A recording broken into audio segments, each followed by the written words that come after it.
শাহরুখ খান হওয়া বড় মুখের কথা নয়।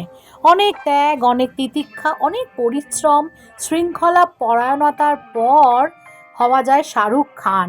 তার উপর ১০০টার ওপর সিনেমায় অভিনয় করার পরে তার জুটল বহু কাঙ্ক্ষিত এই জাতীয় পুরস্কার সেরা অভিনেতার জন্য তার জওয়ান ফিল্মে। তিনি শুধু অভিনেতাই নন, একজন নামজাদা প্রযোজকও। দূরদর্শনে ১৯৮৮ সালে শুরু তার যাত্রা, অভিনয়ের যাত্রা ফৌজি সিরিয়াল দিয়ে। তারপর ১৯৯২ সালে প্রথম ফিচার ফিল্ম। তারপর তো আর পেছনে ফিরে তাকাতে হয়নি। তার ডিডিএল যে অনেক রেকর্ড ব্রেক করে ফেলেছিল শাহরুখের। কম ট্রোলড হননি, কম ব্যর্থতার মুখোমুখি হননি, কিন্তু নিজের লক্ষ্যে স্থির থেকে আজকে তিনি বাদশা অফ বলিউড, আমাদের ভীষণ প্রিয় ভালোবাসার অভিনেতা কিং খান। আমার প্রিয় সিনেমা শাহরুখের দেবদাস এবং ডিয়ার জিন্দেগি।